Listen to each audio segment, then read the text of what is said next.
Hmm.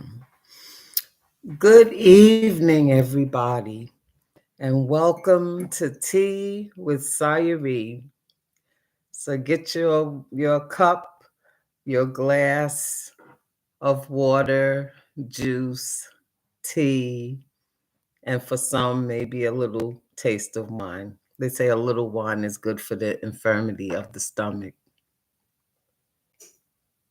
Mm. Okay. Hope you had a safe and blessed week gone and a week to come. Let's remember the victims in California with our prayers, people. Let's not stop praying for the survivors that went through that hellish fire over in California. Our hearts go out to them. So let's remember them. It ain't over completely yet, and there's still much to be done in that area of the world. Let's keep praying for our nation. This is not the time to stop praying for America.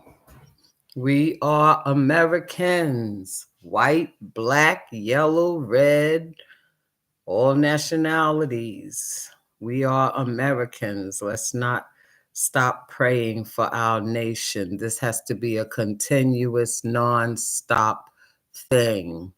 You may only get to pray once a week. That's fine. For some of us, it's every other day. For some of us, it's every day.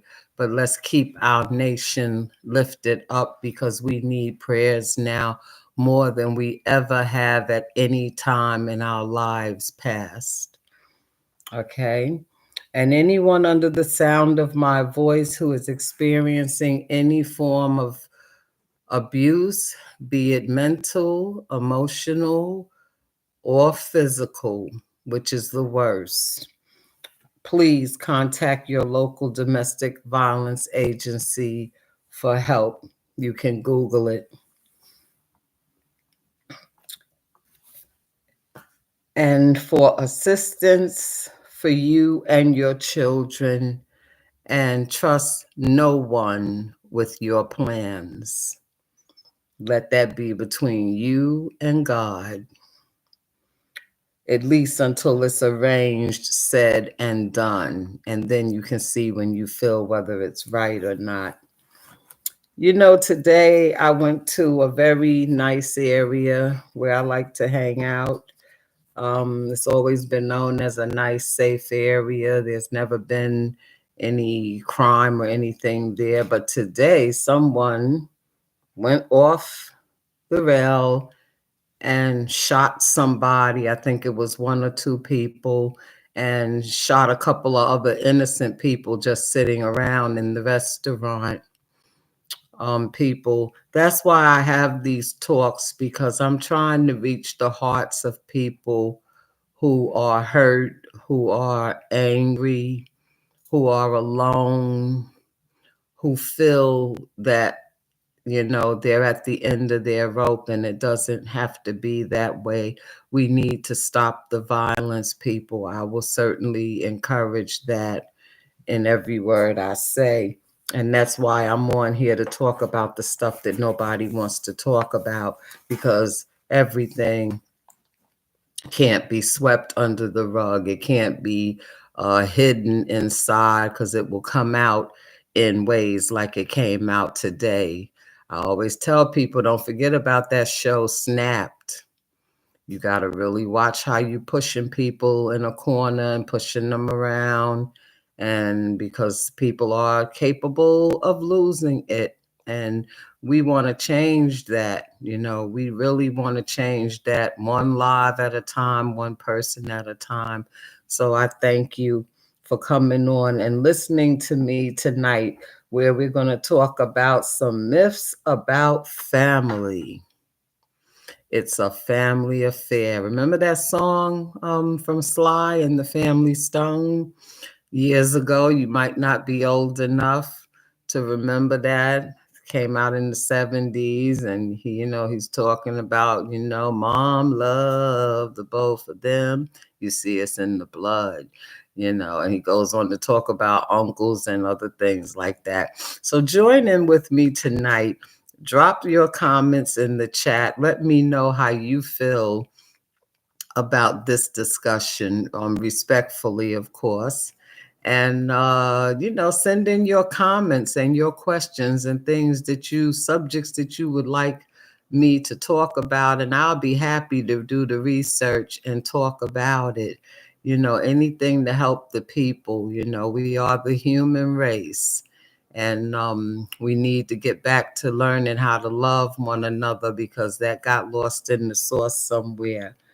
But anyway, some myths about the family. Let's get into it. And I'll be looking at my notes tonight. So please excuse me, because I make notes because I don't want to forget anything. Okay. Why do you think there was a need for Iyanla Vanzant's show, Fix My Life? It was all about the family.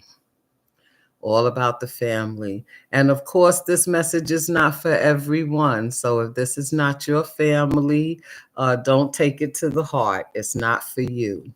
These are the people who have experienced these things, gone through these things, and it was very disturbing and painful for them. But that's why Iyanla had to create that show, because she saw that America's families, a lot of them needed help. And I'm on here because I have a heart for people, and I want to see us do better. I want to see us get it together and do it right. So let's get into it. And now, and thanks to social media, Oprah, Dr. Phil, Dr. Ramadi, who I really admire. She's a PhD. These people know what they're talking about, and countless others. You've heard the truth. You can find any of them on YouTube. Okay. You've heard the truth, and you can no longer ignore it. But you now know that you're not alone in this. You're not alone in this, especially when it hurt you to your soul. Let's talk about the game changer. Because we all started out as innocent children, and somewhere along the line, the game got changed. Okay, so let's talk about the game changer, from innocence to adulthood. Okay, and the ingredients. We're going to talk about the ingredients that create an outcast in the family. Most people call them, oh, he's the black sheep of the family, or she's the black sheep of the family. But really, most of them are outcast or have been outcasted. Let's keep it real. These are the ingredients. It starts off with the leader of the pack. It's one thing to be a family, and it's another thing to be a pact. Like a pact of wolves. Leader, the ingredients is the leader of the pack. Then the leader of the pack incorporates fear into the other members of the family. Mostly everybody is scared of this person in the family. And it's the fear of them withdrawing their love from you. That's used as a tool. They're usually bossy and intimidating, whether it came through yelling, slamming things, banging things, lots of beatings that went on. They're bossy and intimidated. The leader usually has multiple personalities. They go from hot to cold, from night to day in a couple of seconds, like that. They use threats. And They usually are the great pretender in the family. Very good at that. And they usually have something they're holding over your head. Maybe some shameful thing you did. Maybe you wet the bed or, something like that. And you don't want nobody to know because you're ashamed of it. And, I've even heard, in experience through life, I've heard people threaten other family members. Yeah, you mess with me, I'll tell everybody you pee in the bed. So that's a form of molding, grooming, manipulating, and controlling right there. That's a control thing, okay? They usually have something they're holding over your head. And then the other thing is they usually count, okay? They usually count on that you may not have anyone else to turn to. I hope you heard me. They count on the fact that you may not have anyone else to turn to because, see, they've made themselves your everything or made you feel like they were your everything, okay? Because in most cases like these, one of the parents are missing. It could be the mother missing or it could be the father missing from the household. It happens mostly in broken houses, broken families, families of divorce, and things like that, okay?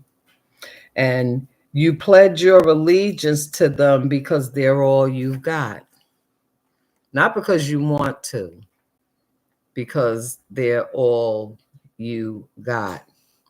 And only they know it, and you know it too.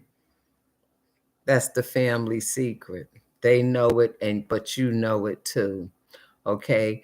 This type of family leader usually may suffer from narcissism, which is a mental illness, like a lot of other mental illnesses that nobody wants to talk about. We rather pretend it doesn't exist, but we know better than that, don't we? We know better than that. And they came from a broken home themselves. Usually the leader of the pack that we just talked about, they usually come from a broken home themselves, okay? And now are victimizing their children or family members. And when you resist, because there's always the one child that resists and says, no, this don't feel right. This don't look right. I'm not feeling good. I'm not doing it. I'm not going along with it. They resist. And when you resist, punishment is instantly instituted into your life. Everyone has to be convinced there is something wrong with you.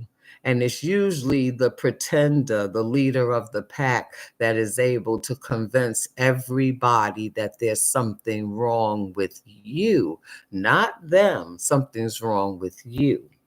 Okay, as punishment for not doing their will, not conforming to their ways, not acting the way they want you to act, talk the way they want you to talk, walk the way they want you to walk, treat people the way they do people. They really want to recreate themselves in you. And when you resist, there's punishments. And as punishment for not doing their will, lies are told on you. Stories get twisted and distorted to make you look like the bad one. I know it's a lot of you out there that have experienced that. I've talked to hundreds of people throughout my 20-year career in domestic violence cases and all of that, okay? And they'll label you too. You're labeled as a schizophrenic, or an emotionally disturbed person, which most people call crazy. And people, if you cannot do this, I would encourage you, stop calling people crazy. And it ain't always because somebody's crazy. You have no idea what they endured, what they were subjected to, what they've been through. Usually a child acting out in class is usually because something's wrong in the home. It's not because they're a bad kid. They're acting out because they have all these emotions and they have nowhere to put it. So they act it out in school. Okay. And they call you crazy and schizophrenic or emotionally disturbed. That's so no one will believe a word you say. And at this point, my friends, you have been ostracized, isolated, and victimized. Okay. So you now are the scapegoat. You're the one that's disturbing everything because you resisted. Okay. You're the scapegoat for their imperfections and their mental illness. Not yours, theirs. Okay. This has happened to thousands of people. So you are not alone if you fit into any of these categories. And more so, it was done by the family because everybody weak jumped on the bandwagon with the leader of the pack. That's usually how it works. I'm breaking it down for you. Okay. Just ask any homeless person or one of many in foster care or shelters, or who never had a home, was just always bouncing from one place to another. Ask them, and I bet you they all can tell you some of the things I've mentioned in this scenario already. And I don't claim to be a PhD, a doctor, even though I did take psychology in college. I took sociology. So I know a little bit, and I've gone through vigorous other trainings, which I have certifications for. But I don't claim to be a doctor or a PhD. I'm talking from life experience, what I've seen, heard, and felt. Okay. Uh, I will say any day, show me a drug addict, and I'll show you someone who was a victim and has been hurt sadly beyond getting over it. Some people's heart break and they don't know how to put it back together because they're broken because they can't believe that somebody in my bloodline did this to me, somebody in the family. But the good news is the rug is full now, y'all. We in harvest season now. We in the book of Revelation. The Bible is unfolding and the world stage is set. So it ain't no more time for playing around. And the rug is full. It's been full for the past couple of years. It has no more room to sweep anything else under it. Sweep it under the rug and leave it there. There's no more room under the rug. And you can redefine, recreate, and find your true self outside of the family. That's why many leave, because they just have to get away from it all, because they're trying to find themselves and they can't do it under a controlled environment. You must act the way I act. You must do what I do. You must like what I like. You must hate what I hate. You must, it's just control and total manipulation. It's very narcissistic, this behavior. Okay. Many have created or were forced to create their very own families. Now, this is some good news right here. Okay. Because a lot of people think, oh, well, once the family threw me away, they disowned me. Nobody loves me. What kind of people are these? Who does that? Really? Who does that? Is that how it's supposed to be? I don't think so. Okay. So they were forced to create their very own family of friends. Okay. Hell, they're even renaming holidays. Instead of Thanksgiving, now you got Friendsgiving, because these are the people who treat them like family. So they invite them over for Friendsgiving.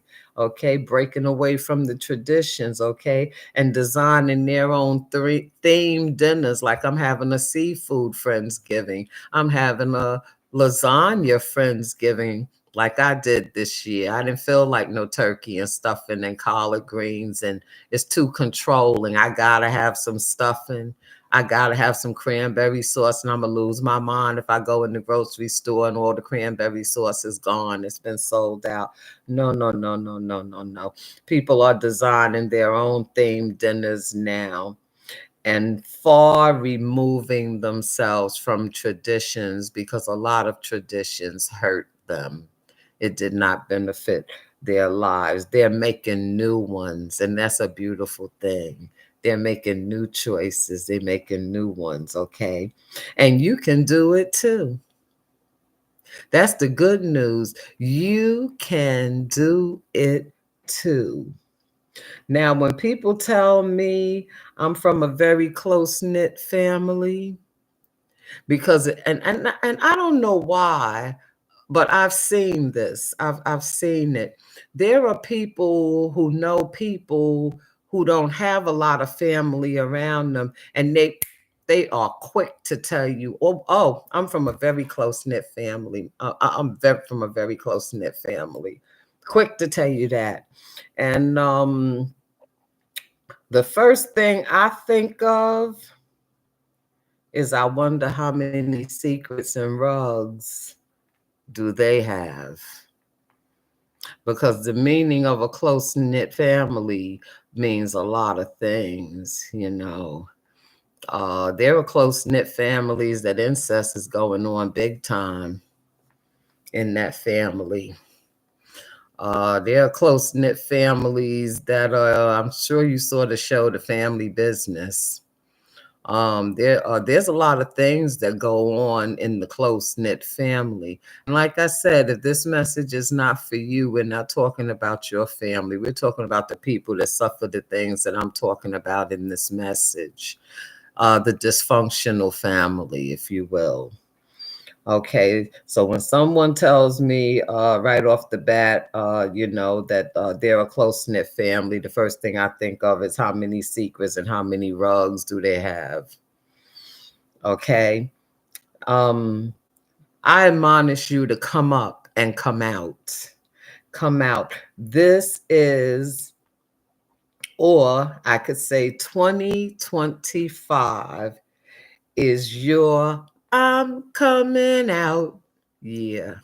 Okay. Remember that song, Diana Ross? I'm coming out. I'm coming out. This is your year to come out.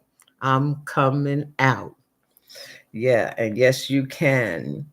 If you're still here, baby, you're a survivor. Mister, you're a survivor. Miss, you are a survivor. And I love the song by Jerry Butler years ago, Only the Strong Survive, because you got to be strong in this tough world. You really do. So let 2025 be your I'm coming out. Yeah. Okay. And there's a scripture I'm going to take from the book of Psalms, who King David wrote. Psalms is a beautiful thing. If you go in there, you can find a psalm for any situation you're going through. I'm telling you, and I don't care how wretched it is, they got a psalm for it. And my favorite psalm that I memorized was the first one I memorized when I began to read the Bible, was Psalms 27, because I loved it when it said, when my mother and my father forsake me. It's a painful thing to be forsaken. It says, when my mother and my father forsake me, then the Lord the capital Lord, then the Lord will take care of me. So you remember that. And if you get a chance, go and read the 27th Psalm. I'm sure that you will like it, okay? God spoke it because God knew it existed. He knew that there were people, that his people were going to need to hear, to read that scripture, to hear that word, when my mother and father forsake me. You know, you can use it on anything. When my family forsakes me, when my sisters and brothers forsake me, when my friends or my so-called friends, they call them frenemies now, you know, the fake ones. But he inspired King David to write this because he knew it was going on back then with Cain and Abel, all the way up to now, 2025. When my mother and father forsake me, then the Lord will take care of me. So you be encouraged tonight that God loves you. You may not know him, and I often tell people that, but he knows you. He's pulled people out of the disco, out of the crack house, off the whole stroll, you name it.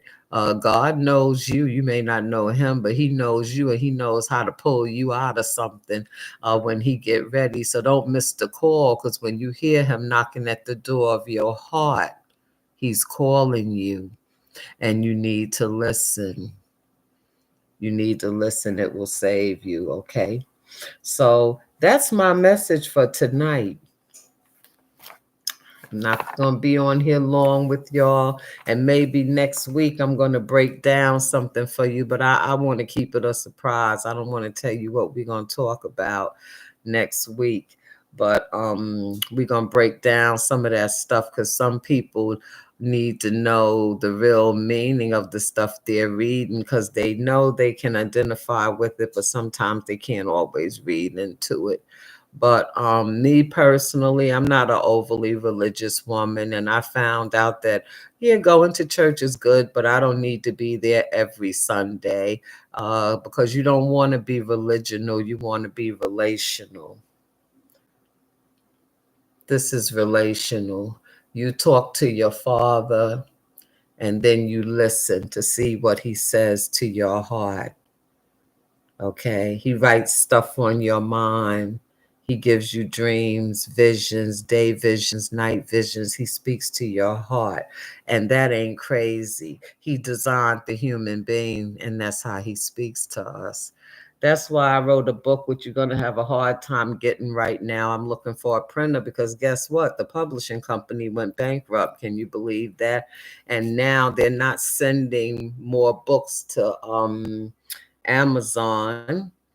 So I was out today searching for printers to recreate my book. And I think I found about 2 people that I can consider. But my book is How to Know God. So if you want to know, let me see if I get a good picture of that. If you want to know somewhere to start, um, this is a good place to start, because I told you I didn't come up knowing God. I found I thought I found him, then I was out of it for many, many years, and I was out there boogalooing and everything else I told you. And then one day he was calling me because I was going down the wrong street. Okay. I tell you, experience is a teacher, boy. Nothing to be ashamed of, because life happens, and life happens to everybody. I was very emotional last week on one of my messages, but I get that way sometime because I want people to really hear me. I want people to know that I really love you. I want to see you make it. I want to see you do better. I want to see you get the love and the happiness and the respect and everything that you deserve. I want to see you get it. And that's why I do these messages. I don't get paid for this. I don't get paid for research time, study time, Googling time. But I look up all these things. I read about these things. And of course, a lot of it is life experience. So when I'm speaking to you, I'm speaking to you from the heart and from experience. Because I told you, I've been there and done that. I don't think it's too many subjects you can bring up that I can't talk about, including the stories in the Bible, because I read it from front to back the way you read a novel. So, and I prayed for discernment and understanding. God, help me understand your word when I read it, because I can't understand this stuff. And you know what? He did exactly that you know. So we're going to end tonight. I hope you enjoyed your tea with Sayuri. And I love this cup that says, I am fine. I don't care what you're going through. You still here and you're going to be all right. So again, I want you to have a safe and blessed upcoming weekend and week ahead.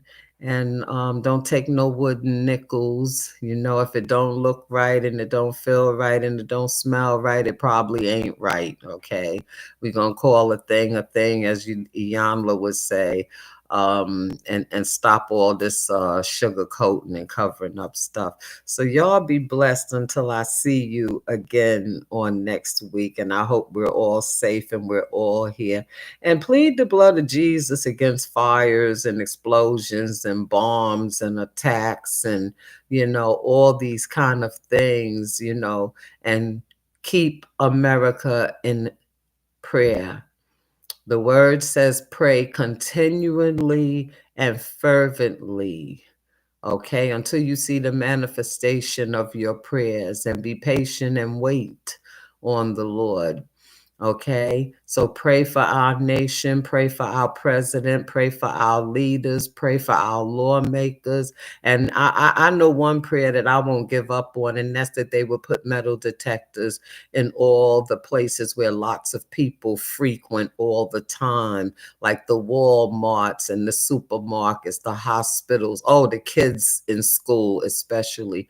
Pray, and if you're a writer, start writing to your congressman and your mayor and all these local people that you put into office and elect. We want metal detectors so nobody can do like what happened today, walk up in the restaurant and just kill a couple of people.